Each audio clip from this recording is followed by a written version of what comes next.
सत श्री अकाल न्यूज़ 18 पंजाब हरियाणा हिमाचल तुम देख रहे हो गौरव शुक्ला मैं हां तुहाडे नाल इस बुलेटिन का आगाज वड्डी खबर दे नाल जुड़ी हुई है किसान अंदोलन नाल किसान जथेबंदियां दे ऐलान दे नाल किसान जथेबंदियां दे वल्लों प्रेस कॉन्फ्रेंस मीटिंग तो बाद मंथन तो बाद प्रेस कॉन्फ्रेंस की गई ते कई वड्डे ऐलान किए गए ने नवा एक्शन प्लान तैयार किया गया है किसान जथेबंदियां दे वल्लों सोमवार तो 24 घंटे की रिले भुख हड़ताल के उत्ते किसान जथेबंदियां दे आगू बैठण जा रहे हैं पहले दिन हर मोर्चे के उत्ते जिथे जिथे मोर्चे इस समय किसान जथेबंदियां ने लगाए ने 11 लोग भुख हड़ताल करनगे 23 तरीक को किसान दिवस मनाने का ऐलान किया गया है 23 तरीक यानी कि 23 दिसंबर को आउंदी 23 तरीक को देशवासी एक टाइम का खाना छड्ड के समर्थन करन यह भी किसान जथेबंदियां दे वल्लों अपील की गई है 25 तरीक 26 तरीक ते 27 तरीक अगले हफ्ते का वीकेंड इस समय खबर तुहाडे लई जाननी जरूरी 25 26 ते 27 दिसंबर को हरियाणा के टोल प्लाजा फ्री किए जाएंगे 26 ते 27 दिसंबर को एनडीए के सहयोगियों का घिराव किया जाएगा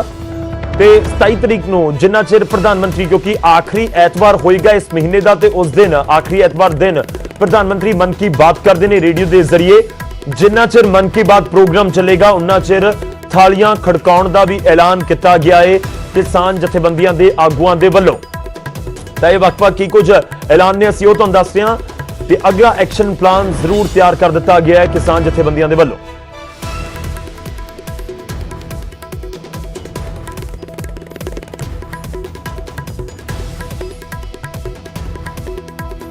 किसान जथेबंदियां की बड़ी अहम मीटिंग अज एक बार फिर तो हुई है कई मुद्दों पर चर्चा हुई है साडे नाल सीनियर किसान आगू डॉक्टर दर्शनपाल जी मौजूद हैं डॉक्टर साहब किहड़े मुद्दों पर अज चर्चा हुई क्योंकि अज की मीटिंग बड़ी अहम मनी जा रही थी क्योंकि केंद्र के वालों जिस तरह कहा जा रहा है प्रपोजल भेज रहे हैं कोई प्रपोजल आया या हाले नहीं आया और किस तरह की अज मीटिंग के चर्चा हुई केंद्र वालों कोई प्रपोजल का सानू तो नहीं से इंटीमेसी है इस किस्म की ना ही प्रपोजल कोई आया एक दूजी गल है कि सही गल है साडा अज शहादत दिवस मनाया सारे देश ते दुनिया दे विच इस तो अगले असी प्रोग्राम देने सी इस करके असी फिर अज मतलब कि अपनी काफ़ी डिटेल च मीटिंग की है संयुक्त किसान मोर्चे की संयुक्त किसान मोर्चे की इस मीटिंग दे विच असी कुछ फैसले लए ने जिहड़े आउण वाले समय दे अंदर दिल्ली मोर्चों का पंजाब हरियाणे लई देश के लोगों लई ते विदेश वास्ते भारतीयों के वास्ते कायम फैसलों के तौर पर असी सोचते हैं कि अज वो फैसले असी इत्थे ऐलान किए हैं किहड़े अहम फैसले ने जी जिहड़े लै गए ने मुख्य तौर पर साडे दर्शकों की जानकारी लई तुहाडे मूंह सुनने चाहांगे देखो असी कल तो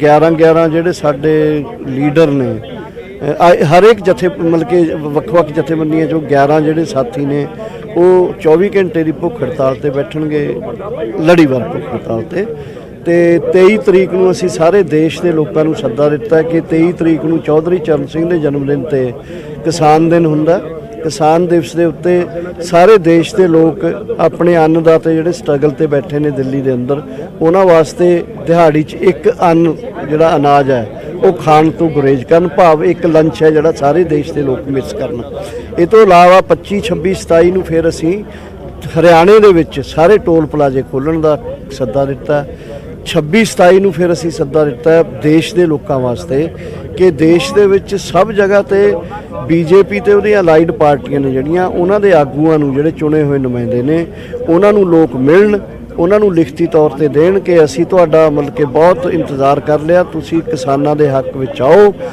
ते किसानां दे हक विच आके किसानां दे जिहड़े मुद्दे ने उन्हां नूं मन्नण वास्ते केंद्र सरकार नूं मजबूर करो ते नाल ही 26 27 नूं असीं सद्दा दित्ता कि देश दुनिया दे विच बाकी जिहड़े देश ने उत्थे जिन्ना भी इंडियन डायस्पोरा है इंडिया के जिन्ने भी लोग ने वो जोर शोर नाल भारत के किसान जिहड़े लड़ रहे हैं इन्हां दे हक दे विच ਵੱਖ-ਵੱਖ रूप जहे भी वो अडॉप्ट कर सकते हैं उन्हां नाल साडे नाल यकजहती भी ज़ाहिर करन ते प्रोटेस्ट भी करन भारत सरकार के खिलाफ नाल ही 27 तरीक नूं मन की बात दे वेले सद्दा दिता कि मन की बात नूं अणगौलिया करो लोगों नूं कहा ते उस दिन थालियां वजा के उन्हां दी जिहड़ा मन की बात दा जिहड़ा भाषण है जो रेडियो ते प्रसारण होगा उन्होंने ना सुन ये नाल ही अडानी अंबानी दी जिहड़े प्रोडक्ट्स ते सर्विसिज ने उन्होंने बाईकाट का सद्दा जारी है विशेष तौर पर अज असीं अडानी दी फॉर्चून दी जिहड़ी प्रोडक्ट है जिहदे विच घिओ आउंदा है वेसण आउंदा है होर चीज़ां आउंदियां ने उहनूं क्योंकि खेतीबाड़ी नाल जुड़ी हुई प्रोडक्ट है ਉਹਦੇ ਤੇ ਸੱਦਾ ਦਿੱਤਾ कि ਉਹਨੂੰ लोग ने ਜਿਹੜੇ ਉਹਦਾ ਬਾਈਕਾਟ ਕਰਨ अडानी ਦੀ बाकी प्रोडक्ट्स ने ਜਿਹੜੀਆਂ ਅਡਾਨੀਆਂ ਅੰਬਾਨੀਆਂ ਦੀਆਂ ਤੇ ਹੋਰ ਕਾਰਪੋਰੇਟ ਘਰਾਣਿਆਂ ਦੀਆਂ ਉਹਦੇ ਨਾਲ ਪਹਿਲਾਂ ਤੋਂ ਹੀ ਅਸੀਂ ਸੱਦਾ ਦਿੱਤਾ ਕਿ ਉਹਨਾਂ ਦੇ ਬਾਈਕਾਟ ਦਾ ਸੱਦਾ ਸਰਵਿਸਿਜ਼ ਤੇ ਗੁੜ ਦਾ ਬਾਈਕਾਟ ਦਾ ਸੱਦਾ ਪਹਿਲਾਂ ਹੀ ਦਿੱਤਾ ਹੈ। ਡਾਕਟਰ ਸਾਹਿਬ ਜਿਹੜੀ ਤਾਂ ਕਿਸਾਨ ਜਥੇਬੰਦੀਆਂ ਦੇ ਵੱਲੋਂ ਅੱਗੇ ਦਾ ਐਕਸ਼ਨ ਪਲਾਨ ਪੂਰਾ ਤਿਆਰ ਕੀਤਾ ਗਿਆ ਕਿ ਅੱਗੇ ਐਕਸ਼ਨ ਪਲਾਨ ਉਹਨਾਂ ਦਾ ਕੀ ਰਹਿਣ ਵਾਲਾ ਹੈ। ਖਾਸ ਤੌਰ ਤੇ ਸੋਮਵਾਰ ਤੋਂ ਕ੍ਰਮਵਾਰ ਭੁੱਖ ਹੜਤਾਲ ਦੇ ਉੱਤੇ ਕਿਸਾਨ ਜਥੇਬੰਦੀਆਂ ਦੇ ਆਗੂ ਬੈਠਣਗੇ ਤੇ ਉਸ ਤੋਂ ਬਾਅਦ ਕਿਸਾਨ ਜਥੇਬੰਦੀਆਂ ਨੇ ਇਹ ਵੀ ਐਲਾਨ ਕੀਤਾ ਹੈ ਕਿ 25, 26 ਅਤੇ 27 ਇਹ 3 ਦਿਨ ਹਰਿਆਣਾ ਦੇ ਵਿੱਚ ਵੀ ਟੋਲ ਪਲਾਜ਼ਾ ਨੂੰ ਫ੍ਰੀ ਕੀਤਾ ਜਾਵੇਗਾ। ਹੁਣ ਤੱਕ ਪੰਜਾਬ ਦੇ ਵਿੱਚ ਤਾਂ ਕਰੀਬ 2-2.5 ਮਹੀਨਿਆਂ ਤੋਂ ਟੋਲ ਪਲਾਜ਼ੇ ਬੰਦ ਨੇ। ਹੁਣ ਹਰਿਆਣਾ 'ਚ 3 ਦਿਨ ਦਾ ਐਲਾਨ ਕੀਤਾ ਗਿਆ ਕਿ ਟੋਲ ਪਲਾਜ਼ੇ ਫ੍ਰੀ ਕੀਤੇ ਜਾਣਗੇ। ਉਧਰ ਕਿਸਾਨਾਂ ਨੇ ਆਪਣੇ ਐਕਸ਼ਨ ਪਲਾਨ ਦਾ ਐਲਾਨ ਤਾਂ ਕਰ ਦਿੱਤਾ ਹੈ, ਪਰ ਖਬਰ ਇਹ ਵੀ ਹੈ ਕਿ ਸਰਕਾਰ ਕਿਸਾਨਾਂ ਨੂੰ ਗੱਲਬਾਤ ਦੇ ਲਈ ਕਿਸੇ ਵੇਲੇ ਵੀ ਸੱਦਾ ਭੇਜ ਸਕਦੀ ਹੈ। ਜਾਣਕਾਰੀ ਮੁਤਾਬਕ ਸਰਕਾਰ 1-2 ਦਿਨਾਂ ਦੇ ਵਿੱਚ ਮੀਟਿੰਗ ਦੇ ਲਈ ਕਿਸਾਨਾਂ ਨੂੰ ਬੁਲਾ ਸਕਦੀ ਹੈ। ਨਿਊਜ਼ 18 ਦੇ ਨਾਲ ਗੱਲਬਾਤ ਕਰਦਿਆਂ ਬੀਜੇਪੀ ਦੇ ਆਗੂ ਸੁਰਜੀਤ ਜਿਆਣੀ ਤੇ ਹਰਜੀਤ ਗਰੇਵਾਲ ਨੇ ਦੱਸਿਆ ਕਿ ਸਰਕਾਰ ਕਿਸਾਨਾਂ ਦੇ ਨਾਲ ਗੱਲਬਾਤ ਅੱਗੇ ਤੋਰਨ ਦੀ ਇੱਛੁਕ ਹੈ ਕਿ ਕਿਸਾਨਾਂ ਨੂੰ ਕਿਸੇ ਵੇਲੇ ਵੀ ਸੱਦਾ ਆ ਸਕਦਾ ਹੈ। ਕਿਸਾਨਾਂ ਦੀ ਆਖਰੀ ਮੀਟਿੰਗ 8 ਦਸੰਬਰ ਨੂੰ, ਜਿਸ ਦਿਨ ਭਾਰਤ ਬੰਦ ਦਾ ਸੱਦਾ ਦਿੱਤਾ ਗਿਆ ਸੀ, ਉਸ ਦਿਨ ਦੇਸ਼ ਦੇ ਗ੍ਰਹਿ ਮੰਤਰੀ ਅਮਿਤ ਸ਼ਾਹ ਦੇ ਨਾਲ ਹੋਈ ਸੀ। ਉਸ ਤੋਂ ਬਾਅਦ ਕੋਈ ਵੀ ਰਸਮੀ ਗੱਲਬਾਤ ਨਹੀਂ ਹੋਈ। ਹਾਲਾਂਕਿ ਅਮਿਤ ਸ਼ਾਹ ਦੇ ਨਾਲ ਹੋਈ ਮੁਲਾਕਾਤ ਨੂੰ ਵੀ ਗੈਰ ਰਸਮੀ ਹੀ ਕਿਹਾ ਗਿਆ। ਹੁਣ ਤੱਕ 5 ਮੁਲਾਕਾਤਾਂ ਹੋ ਚੁੱਕੀਆਂ ਨੇ। 14 ਅਕਤੂਬਰ ਨੂੰ, ਉਸ ਤੋਂ ਬਾਅਦ 13 ਨਵੰਬਰ ਨੂੰ, ਉਸ ਤੋਂ ਬਾਅਦ 1 ਦਸੰਬਰ ਨੂੰ ਮੁਲਾਕਾਤ ਹੋਈ, 3 ਦਸੰਬਰ ਨੂੰ ਮੁਲਾਕਾਤ ਹੋਈ, 5 ਦਸੰਬਰ ਨੂੰ ਮੁਲਾਕਾਤ ਹੋਈ। ਇਹ 5 ਤਾਂ ਹੋ ਗਈਆਂ ਜਿਹੜੀਆਂ ਬਿਲਕੁਲ ਅਫੀਸ਼ੀਅਲ ਮੁਲਾਕਾਤ ਸੀ। ਉਸ ਤੋਂ ਬਾਅਦ 8 ਤਰੀਕ ਨੂੰ ਮੁਲਾਕਾਤ ਹੋਈ ਸੀ ਗੈਰ ਰਸਮੀ ਅਮਿਤ ਸ਼ਾਹ ਦੇ ਨਾਲ ਤੇ ਉਸ ਦਿਨ ਤੋਂ ਬਾਅਦ ਤੋਂ ਹੀ ਨਾ ਤਾਂ ਸੱਦਾ ਆਇਆ ਤੇ ਨਾ ਹੀ ਕੋਈ ਗੱਲਬਾਤ ਅੱਗੇ ਤੁਰੀ ਹੈ ਹੁਣ ਤੱਕ ਰਸਮੀ ਤੌਰ ਤੇ।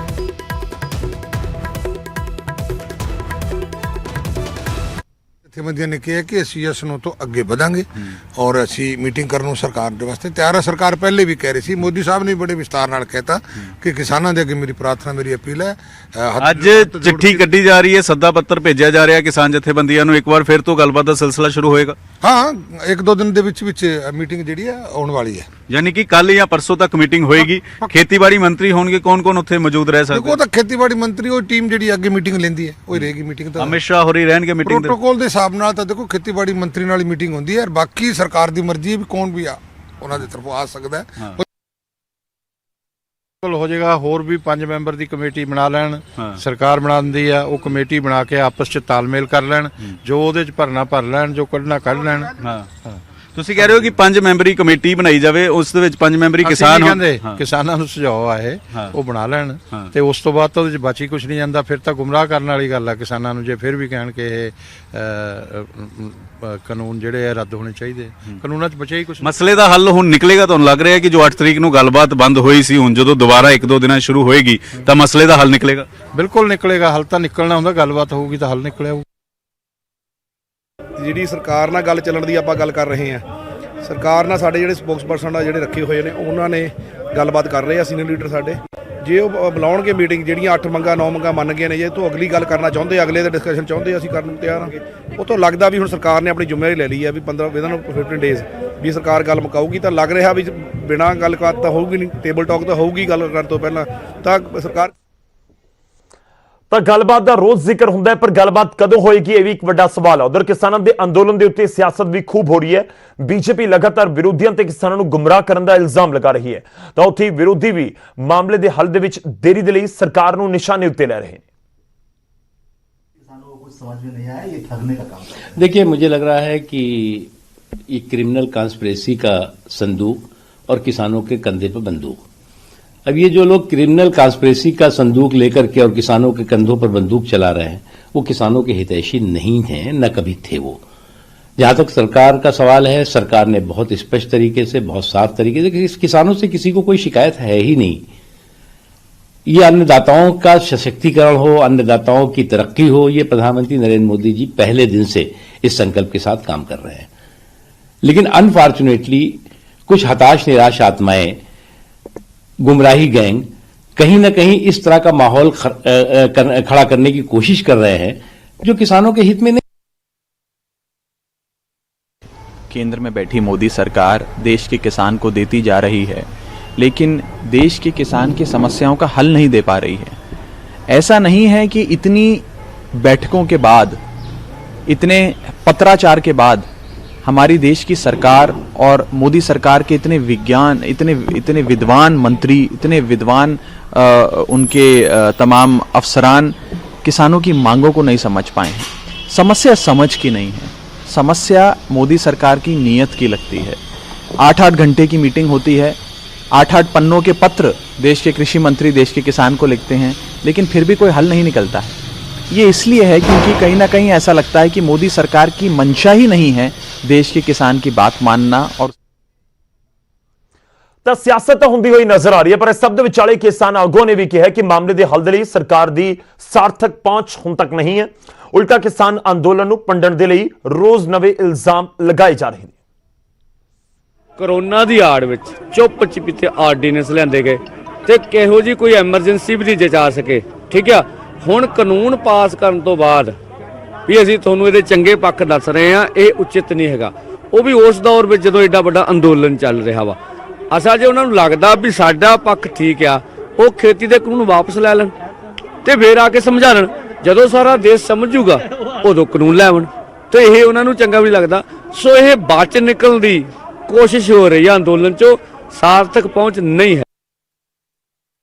ਦੁਕਾਨਦਾਰ ਤੋਂ ਫੰਡ ਨਹੀਂ ਲੈਂਦੇ, ਆੜਤੀਆਂ ਤੋਂ ਫੰਡ ਨਹੀਂ ਲੈਂਦੇ, ਵਪਾਰੀਆਂ ਤੋਂ ਫੰਡ ਲੈਂਦੇ, ਬਿਊਰੋਕ੍ਰੇਸੀ ਤੋਂ ਫੰਡ ਅਸੀਂ ਨਹੀਂ ਲੈਂਦੇ, ਸਿਆਸੀ ਲੋਕਾਂ ਤੋਂ ਫੰਡ ਅਸੀਂ ਲੈਂਦੇ। ਜਿੰਨੇ ਵੱਡੇ ਲੋਕ ਨੇ ਅਸੀਂ ਉਹਨਾਂ ਤੋਂ ਫੰਡ ਨਹੀਂ ਲੈਂਦੇ। ਸਾਡੀ ਜਥੇਬੰਦੀ ਦਾ ਕਾਇਦਾ ਕਾਨੂੰਨ ਬਣਿਆ ਹੋਇਆ, ਉਹਨਾਂ ਤੋਂ ਅਸੀਂ ਫੰਡਿੰਗ ਨਹੀਂ ਲੈਂਦੇ। ਅਸੀਂ ਫੰਡ ਲੈਣੇ ਕਿਰਤੀਆਂ ਤੋਂ, ਭਾਵੇਂ ਕਿਰਤੀ ਇੱਥੇ ਦੇ ਹੋਣ ਭਾਵੇਂ ਕਿਰਤੀ ਬਾਹਰ ਦੇ ਹੋਣ। ਕੋਈ ਵੀ ਕੰਮ ਕਰਦਾ ਸਾਡਾ ਕਿਰਤੀਆਂ ਦੀ ਜਮਾਤ ਦੇ ਵਿੱਚੋਂ ਜਿਹੜਾ ਬੰਦਾ ਹੈ, ਆਪਦੇ 10-9 ਦੀ ਕਿਰਤ ਦੇ ਵਿੱਚੋਂ ਅਸੀਂ ਉਹ ਤੋਂ ਯੋਗਦਾਨ ਲੈਂਦੇ ਵੀ ਹਾਂ, ਤੇ ਉਹ ਮੌਕਾ ਪੈਣ ਤੇ ਅਸੀਂ ਉਹਨਾਂ ਨੂੰ ਮਦਦ। ਹੁਣ ਅੱਗੇ ਵਧਦੇ ਤੇ ਅਗਲੀ ਖਬਰ ਦਾ ਰੁਖ ਕਰਾਂਗੇ। ਕਿਸਾਨੀ ਅੰਦੋਲਨ ਦੇ ਨਾਲ ਖੇਤੀ ਬਿੱਲਾਂ ਦੇ ਨਾਲ ਹੀ ਜੁੜੀ ਹੋਈ ਹੈ। ਹਰਿਆਣਾ ਦੇ ਮੁੱਖ ਮੰਤਰੀ ਮਨੋਹਰ ਲਾਲ ਦੇ ਵੱਲੋਂ ਵੱਡਾ ਐਲਾਨ ਕੀਤਾ ਗਿਆ ਹੈ। ਜੀ ਐਮਐਸਪੀ ਨੂੰ ਲੈ ਕੇ ਉਹਨਾਂ ਨੇ ਵੱਡਾ ਬਿਆਨ ਦਿੱਤਾ ਹੈ ਕਿ ਜੇ ਐਮਐਸਪੀ ਖਤਮ ਹੋਈ ਤਾਂ ਮੈਂ ਸਿਆਸਤ ਛੱਡ ਦੇਵਾਂਗਾ। ਐਮਐਸਪੀ ਖਤਮ ਨਹੀਂ ਹੋਵੇਗੀ। ਹਰਿਆਣਾ ਦੇ ਮੁੱਖ ਮੰਤਰੀ ਇਹ ਕਹਿ ਰਹੇ ਨੇ ਕਿਸਾਨਾਂ ਨੂੰ ਨਵੇਂ ਕਾਨੂੰਨਾਂ ਦੇ ਨਾਲ ਐਮਐਸਪੀ ਖਤਮ ਹੋਣ ਦਾ ਖਦਸ਼ਾ ਹੈ, ਤਾਂ ਇਸ ਦੇ ਉੱਤੇ ਹਰਿਆਣਾ ਦੇ ਮੁੱਖ ਮੰਤਰੀ ਮਨੋਹਰ ਲਾਲ ਦੇ ਵੱਲੋਂ ਵੱਡਾ ਬਿਆਨ ਦਿੱਤਾ ਗਿਆ ਤੇ ਉਹ ਕਹਿ ਰਹੇ ਨੇ ਕਿ ਜੇਕਰ ਐਮਐਸਪੀ ਖਤਮ ਹੋਈ, ਐਮਐਸਪੀ ਨੂੰ ਲੈ ਕੇ ਵੱਡਾ ਬਿਆਨ ਹੈ ਕਿ ਜੇ ਐਮਐਸਪੀ ਖਤਮ ਹੋਈ ਤਾਂ ਮੈਂ ਸਿਆਸਤ ਤਿਆਗ ਦਵਾਂਗਾ। ਐਮਐਸਪੀ ਖਤਮ ਨਹੀਂ ਹੋਵੇਗੀ। ਕਿਸਾਨਾਂ ਨੂੰ ਨਵੇਂ ਕਾਨੂੰਨਾਂ ਦੇ ਨਾਲ ਐਮਐਸਪੀ ਖਤਮ ਹੋਣ ਦਾ ਖਦਸ਼ਾ ਸਤਾ ਰਿਹਾ ਹੈ, ਤਾਂ ਇਸ ਦੇ ਉੱਤੇ ਸਰਕਾਰ ਲਗਾਤਾਰ ਇਹ ਕਹਿ ਰਹੀ ਹੈ, ਸਰਕਾਰ ਦੇ ਨੁਮਾਇੰਦੇ ਕਹਿ ਰਹੇ ਨੇ ਕਿ ਐਮਐਸਪੀ ਖਤਮ ਨਹੀਂ ਹੋਏਗੀ। ਤਾਂ ਇਸ ਤਰੀਕੇ ਨਾਲ ਵੀ ਕਿਸਾਨਾਂ ਤੱਕ ਭਰੋਸਾ ਪਹੁੰਚਾਉਣ ਦੀ ਕੋਸ਼ਿਸ਼ ਜਾਂ ਕਿਸਾਨਾਂ ਨੂੰ ਭਰੋਸੇ ਦੇ ਵਿੱਚ ਲੈਣ ਦੀ ਕੋਸ਼ਿਸ਼ ਕੀਤੀ ਜਾ ਰਹੀ ਹੈ। ਹਰਿਆਣਾ ਦੇ ਮੁੱਖ ਮੰਤਰੀ ਬੀਜੇਪੀ ਦੇ ਵੱਡੇ ਆਗੂ ਮਨੋਹਰ ਲਾਲ ਖੱਟਰ, ਉਹਨਾਂ ਦੇ ਵੱਲੋਂ ਸਟੇਟਮੈਂਟ ਦਿੱਤੀ ਗਈ। ਇੱਕ ਸਭਾ ਨੂੰ ਸੰਬੋਧਿਤ ਕਰ ਰਹੇ ਸਨ ਤੇ ਉਹਨਾਂ ਦੇ ਵੱਲੋਂ ਕਿਹਾ ਗਿਆ ਕਿ ਜੇ ਐਮਐਸਪੀ ਖਤਮ ਹੋਈ ਤਾਂ ਮੈਂ ਸਿਆਸਤ ਤਿਆਗ ਦੇਵਾਂਗਾ।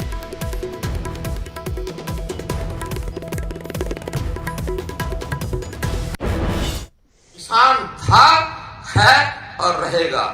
मंडी थी, है और रहेगा। ऐसे ही एमएसपी थी, है और रहेगी। किसी ने की तो मनोहर लाल राजनीति छोड़ देगा, मित्रों छोड़ देगा। एमएसपी समाप्त नहीं होगी। हमारा मंशा है कि एमएसपी से ऊपर हम कैसे जाएं। एमएसपी से ऊपर जाने के रास्ते बनाए जा रहे हैं। एमएसपी की गारंटी। ਤਾਂ ਕਿਸਾਨ ਆਪਣੀਆਂ ਮੰਗਾਂ ਨੂੰ ਲੈ ਕੇ ਧਰਨਾ ਪ੍ਰਦਰਸ਼ਨ ਕਰ ਰਹੇ ਨੇ ਤੇ ਇਸ ਵਿਚਾਲੇ ਮਨੋਹਰ ਲਾਲ ਖੱਟਰ ਵੱਡੀ ਸਟੇਟਮੈਂਟ ਦਿੰਦੇ ਨੇ ਕਿ ਜੇਕਰ ਖਤਮ ਹੋਈ ਐਮਐਸਪੀ ਤਾਂ ਮੈਂ ਸਿਆਸਤ ਤੋਂ ਹੀ ਸੰਨਿਆਸ ਲੈ ਲਵਾਂਗਾ। ਪਰ ਦੂਜੇ ਪਾਸੇ ਬੀਜੇਪੀ ਦੇ ਆਗੂ, ਹਰਿਆਣਾ ਬੀਜੇਪੀ ਦੇ ਆਗੂ, ਉਹ ਕਿਸਾਨਾਂ ਦੇ ਸਮਰਥਨ ਦੇ ਵਿੱਚ ਵੀ ਉਤਰ ਰਹੇ ਨੇ। ਕਿਸਾਨਾਂ ਦੇ ਸਮਰਥਨ ਦੇ ਵਿੱਚ ਉਤਰੇ ਨੇ ਬਰਿੰਦਰ ਸਿੰਘ, ਚੌਧਰੀ ਬਰਿੰਦਰ ਸਿੰਘ।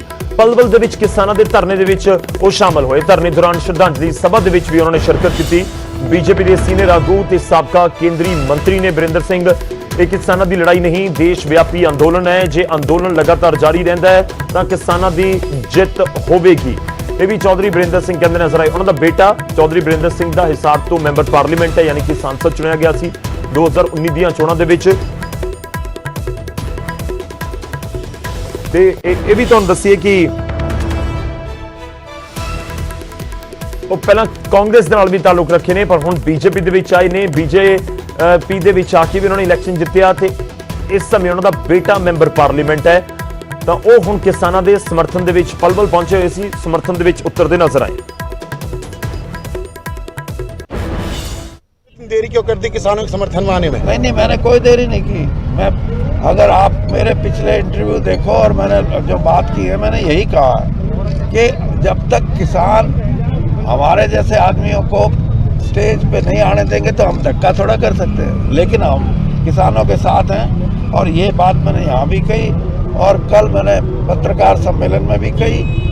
और ये मैं मान के चलता हूँ कि इस लड़ाई में सिर्फ अब ये किसानों की लड़ाई नहीं है, ये देश इस लड़ाई में देशव्यापी एक आंदोलन है जिसमें किसान अपनी मुख्य भूमिका और अपने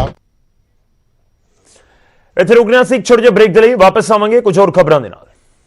ਬ੍ਰੇਕ ਤੋਂ ਬਾਅਦ ਇੱਕ ਵਾਰ ਫਿਰ ਤੋਂ ਤੁਹਾਡਾ ਸਵਾਗਤ ਹੈ। ਕਿਸਾਨ ਅੰਦੋਲਨ ਦਾ ਜ਼ਿਕਰ ਕਰੀਏ ਤਾਂ 25ਵੇਂ ਦਿਨ ਦੇ ਵਿੱਚ ਪਹੁੰਚ ਚੁੱਕਿਆ ਜੋ ਖਾਸ ਤੌਰ ਤੇ ਦਿੱਲੀ ਬਾਰਡਰ ਦੇ ਉੱਤੇ ਲੱਗਿਆ ਹੋਇਆ ਹੈ। ਜਥੇਬੰਦੀਆਂ ਨੇ ਸੰਘਰਸ਼ ਦੌਰਾਨ ਵਿਛੜੇ ਸਾਥੀਆਂ ਨੂੰ ਯਾਦ ਕੀਤਾ ਤੇ ਸ਼ਰਧਾਂਜਲੀ ਦਿੱਤੀ ਗਈ। ਟਿਕਰੀ ਅਤੇ ਗਾਜ਼ੀਪੁਰ ਬਾਰਡਰ ਸਣੇ ਪੰਜਾਬ ਤੇ ਹਰਿਆਣਾ ਦੇ ਵਿੱਚ ਵੀ ਕਈ ਥਾਵਾਂ ਦੇ ਉੱਤੇ ਸਮਾਗਮ ਹੋਏ। ਸਾਥੀਆਂ ਦੀ ਯਾਦ ਦੇ ਵਿੱਚ ਕ੍ਰਾਂਤੀਕਾਰੀ ਗੀਤ ਵੀ ਗਾਏ ਗਏ। ਇਹ ਵੱਖ-ਵੱਖ ਥਾਵਾਂ ਦੀਆਂ ਤਸਵੀਰਾਂ ਟਿਕਰੀ ਬਾਰਡਰ ਦੀਆਂ ਵੀ ਤਸਵੀਰਾਂ ਦਿਖਾ ਰਹੇ ਹਾਂ। ਗਾਜ਼ੀਪੁਰ ਬਾਰਡਰ, ਪਲਵਲ, ਗੋਹਾਣਾ, ਜੀਂਦ, ਸਮਾਣਾ, ਮੋਗਾ ਵੱਖ-ਵੱਖ ਥਾਵਾਂ ਦੇ ਉੱਤੇ ਯਾਦ ਕੀਤਾ ਗਿਆ ਉਹਨਾਂ ਕਿਸਾਨਾਂ ਨੂੰ ਜਿਨ੍ਹਾਂ ਦੀ ਜਾਨ ਗਈ ਹੈ।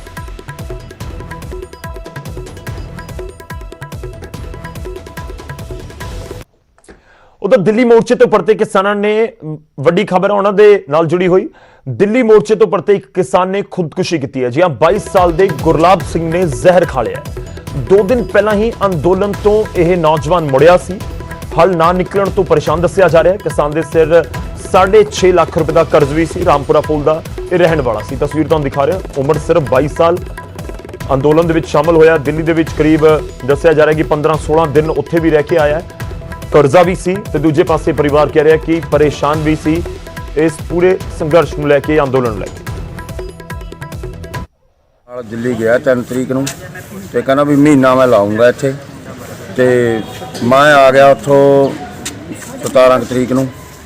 ਇਹ ਬਾਅਦ ਚ ਆ ਗਿਆ, 18 ਨੂੰ ਆ ਗਿਆ। ਇਹ ਆ ਕੇ ਇਹਨੇ ਮੈਂ ਇਹਦੇ ਪਤਾ ਨਹੀਂ ਚੇਤੀ ਕੋਈ ਸੀਗੀ ਆਈ ਉੱਥੋਂ ਦਾ ਮਾਹੌਲ ਦੇਖ ਕੇ ਇਹਨੇ ਆਏ ਘਰ ਦੇ ਕਰਜ਼ੇ ਦਾ ਕਰਕੇ ਵੀ ਬੰਦੇ ਨੂੰ ਹੁੰਦਾ ਕਰਜ਼ਾ ਦੇਣਾ ਵੀ ਕਰਜ਼ਾ ਜ਼ਿਆਦਾ ਜ਼ਮੀਨ ਥੋੜੀ ਹੈ ਤੇ ਇਹਨੇ ਆ ਕੰਮ ਕਰ ਲਿਆ। ਕਿਸੇ